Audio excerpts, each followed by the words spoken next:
معزز سامعین، قصص قرآنی اور انبیاء علیہم السلام کے سوانح حیات اور ان کی دعوت حق کی مستند ترین تاریخ پر ہندوستان کے مشہور عالم دین حضرت مولانا محمد حفظ الرحمان صاحب سیوہاروی رحمۃ اللہ علیہ کی تالیف قصص القرآن جلد اول کی 14ویں قسط اور حضرت ہود علیہ السلام کے قصے کی 3ری قسط پیش خدمت ہے۔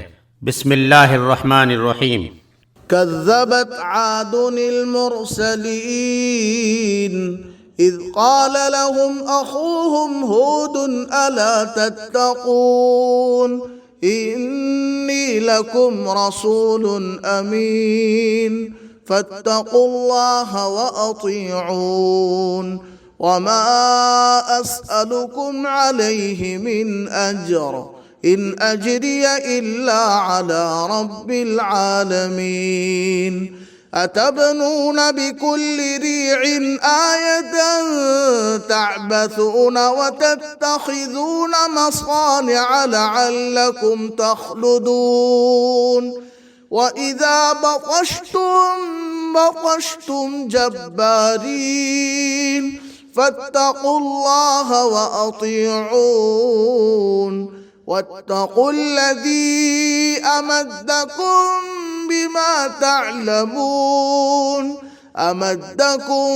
بأنعام وبنين وجنات وعيون إني أخاف عليكم عذاب يوم عظيم قالوا سواء علينا أوعظت أم لم تكن من الواعظين إن هذا إلا خلق الأولين وما نحن بمعذبين فكذبوه فأهلكناهم إن في ذلك لآية وما كان أكثرهم مؤمنين وإن ربك لهو العزيز الرحيم۔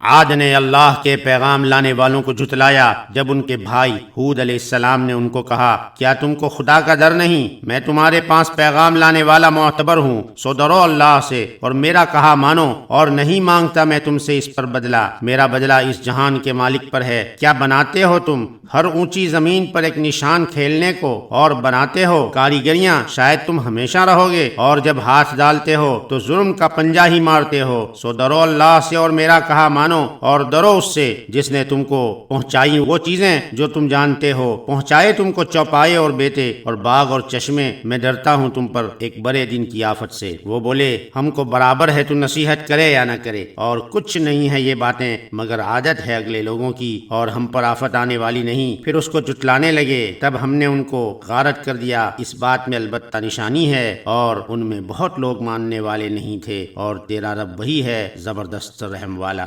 سورۃ الشعراء آیت نمبر 123 تا 140۔ فأما عاد فاستكبروا في الأرض بغير الحق وقالوا من أشد منا قوة أولم يروا أن الله الذي خلقهم هو أشد منهم قوة وكانوا بآياتنا يجحدون فأرسلنا عليهم ريحا صرصرا في أيام نحسات لنذيقهم عذاب الخزي في الحياة الدنيا وَلَعَذَابُ الْآخِرَةِ أَخْزَىٰ وَهُمْ لَا يُنصَرُونَ۔ سو وہ عاد تھے، وہ تو غرور کرنے لگے ملک میں ناحق، اور کہنے لگے کون ہے ہم سے زیادہ زور و قوت میں؟ کیا دیکھتے نہیں اللہ جس نے ان کو بنایا وہ زیادہ ہے ان سے زور میں، اور تھے ہماری نشانیوں کے منکر۔ پھر بھیجی ہم نے ان پر ہوا بڑے زور کی، کئی دن جو مصیبت کے تھے، تاکہ چکھائیں ان کو رسوائی کا عذاب دنیا کی زندگانی میں، اور آخرت کے عذاب میں تو پوری رسوائی ہے، اور وہ مدد نہیں کیے جائیں گے۔ سورہ حامیم سجدہ آیت نمبر 15 اور 16۔ واذكر أخا عاد إذ أنذر قومه بالأحقاف وقد خلت النذر من بين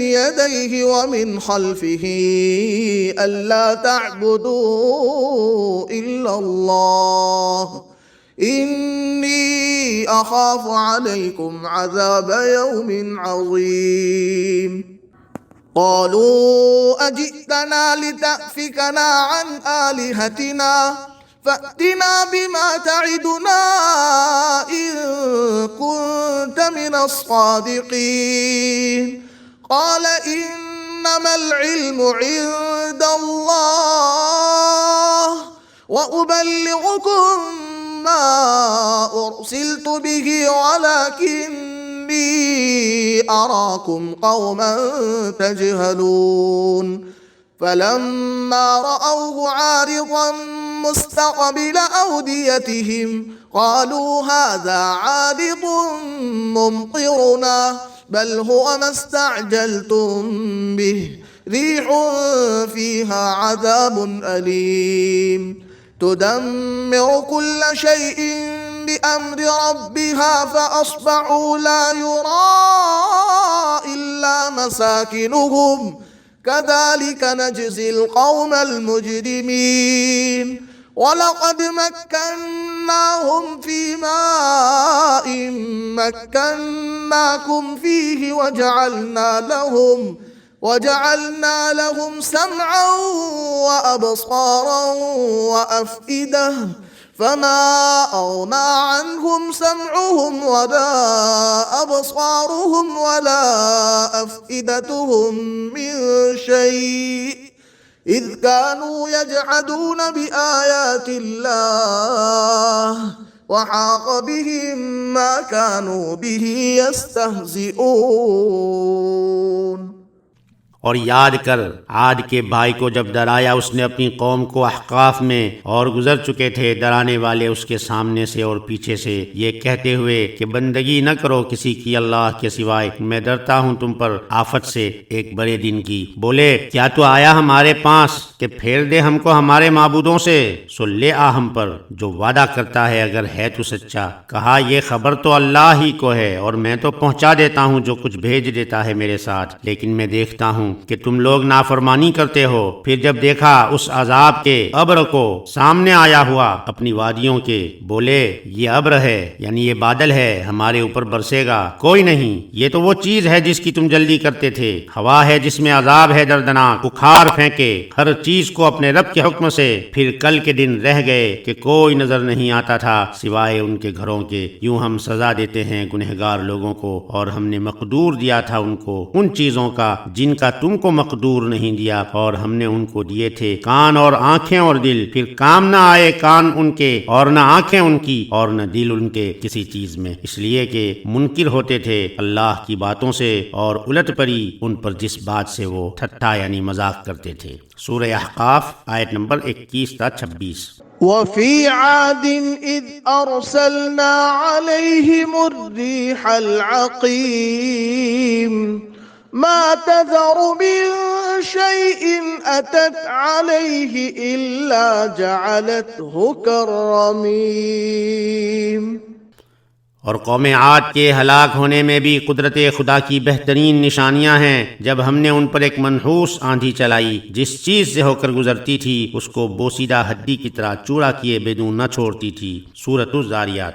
كذبت عاد فكيف كان عذابي ونذر إنا أرسلنا عليهم ريحا صرصرا في يوم نحس مستمر تنزع الناس كأنهم أعجاز نخل منقعر فكيف كان عذابي ونذر۔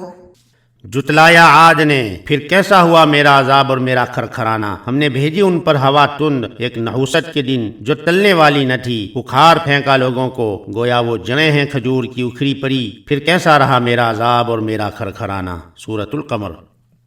وَأَمَّا عَادٌ فَأُهْلِكُوا بِرِيحٍ صَرْصَرٍ عَاتِيَةٍ سخرها عليهم 7 ليال و8 أيام حسوما فترى القوم فيها صرعا كأنهم أعجاز نخل خاوية فهل ترى لهم من باقية۔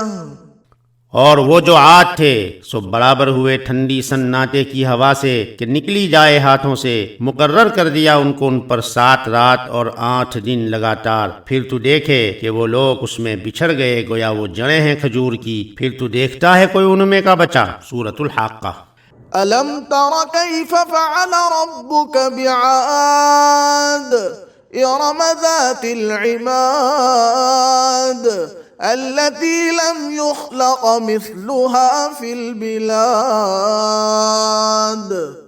تو نے دیکھا کیسا کیا تیرے رب نے عاد ارم کے ساتھ جو تھے بڑے ستونوں والے کہ ان جیسی چیز سارے شہروں میں نہیں بنائی گئی۔ سورۃ الفجر۔ حضرت ہود علیہ السلام کی وفات۔ اہل عرب حضرت ہود علیہ السلام کی وفات اور ان کی قبر مبارک کے متعلق مختلف دعوے کرتے ہیں۔ مثلا اہل حضرموت کا دعویٰ ہے کہ عاد کی ہلاکت کے بعد وہ حضرموت کے شہروں میں ہجرت کر کے آئے تھے، وہیں ان کی وفات ہوئی اور وادی برہوت کے قریب حضرموت کے مشرقی حصے میں شہر تریم سے قریباً 2 مرحلے پر دفن ہوئے۔ اور حضرت علی رضی اللہ عنہ سے ایک اثر منقول ہے کہ ان کی قبر حضرموت میں کثیب احمر یعنی سرخ ٹیلے پر ہے اور ان کے سرہانے چھاؤ کا درخت کھڑا ہے۔ اور اہل فلسطین کا دعویٰ ہے کہ وہ فلسطین میں دفن ہیں اور انہوں نے وہاں ان کی قبر بھی بنا رکھی ہے اور اس کا سالانہ عرس بھی کرتے ہیں۔ قصص الانبیاء صفحہ نمبر 74۔ مگر ان تمام روایات میں سے حضرموت کی روایت صحیح اور معقول معلوم ہوتی ہے، اس لیے کہ عاد کی بستیاں حضرموت ہی کے قریب تھیں، لہذا قرینہ یہی چاہتا ہے کہ ان کی تباہی کے بعد قریب ہی کی آبادیوں میں حضرت ہود علیہ السلام نے قیام فرمایا ہوگا